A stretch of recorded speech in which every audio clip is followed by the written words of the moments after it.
म घुम्न जाँदैछु दिदीहरूसँग साथीहरूसँग। यस्तो चर्को घाम छ हेर्नु। यस्तो घाममा पनि म त जान लागि है मस्तले। बाई अब उता देखाउँछु कहाँ जान लाग्छु अहिले हजुरहरूलाई भन्छु है। ल हेलो गाइस, आज हामी कहाँ जान्छ घुम्न जान्न छौँ। कहाँ हो तर थाहा छैन हामीलाई नै। खानेकुरा रेडी गरेर लिएर आएको छु भरेदेखि। जाने चाहिँ कहाँ हो थाहा छैन। कहाँ हो त्यो पनि थाहा छैन। मौसम पनि जे होस् घुम्ने जस्तै छ।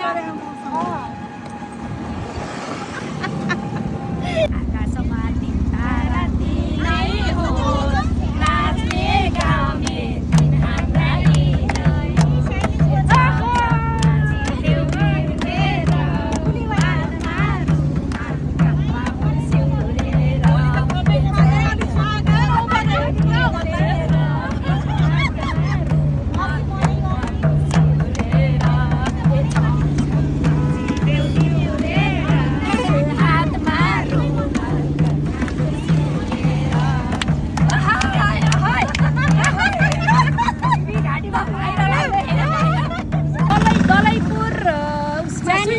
स्विमिङ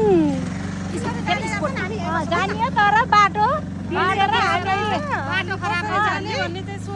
हैरान भएछ बाटो बिर्सेर सब पहिलोचोटि जान लागेको है। अनि थाहा नभएर गुरुजीलाई पनि थाहा रहेनछ। यस्ता घाममा हामी त घाममा बिजोग भएछ, हाम्रो त हालत खराब भएछ। बेहाल छ जिन्दगी। जिन्दगी यो भन्दै गाउँदै हिँड्दै अघि न ओइ पुजा अघि कति रमाइलोसँग आथ्यो। अहिलेको हाम्रो गाना कामै छैन। हेर्ने बस्ने स्विमिङ गर्न आएको काम छैन। काम छैन हेर्ने बस्ने हो स्विमिङ गर्न आएको। अब हामीले स्विमिङ गर्न आउँदैन।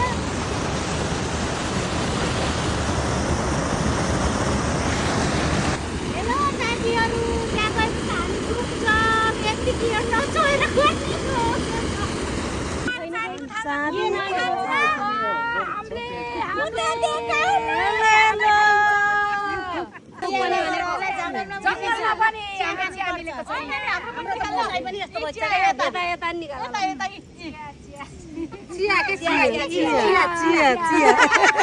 जसरी बाँडे पनि ठिक्क भन्छ।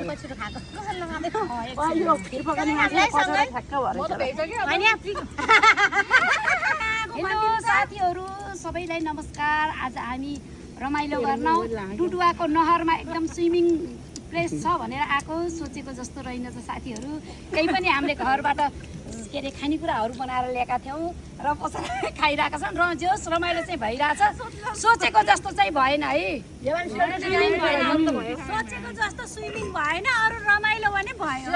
मिठा खाने फेरि हामी घुम्न आएको जङ्गल हेर्नु यस्तो राम्रो छ, हरियाली सरर हावा चलेर चिसो हावा चलेछ। किन साङ्गी एक्लै रङ्गी चाङ्गी भनेर म भन्दैन साथीहरू। मेरो साथीहरू दिदीहरू आउनुहुन्छ देखाइदियो दिदी सा। उहाँ उता बसेर जाँदा घाम चर्केर कस्तो भयो साथीहरू। आउँदाखेरि अँध्यारो भइसक्यो हेर्नुहोस्। पानी पनि परिरहेछ। म बल्ल घर आइपुगेँ। यतिकोमा मेरो ब्लग समाप्त भयो। बाई। अब अर्को ब्लगमा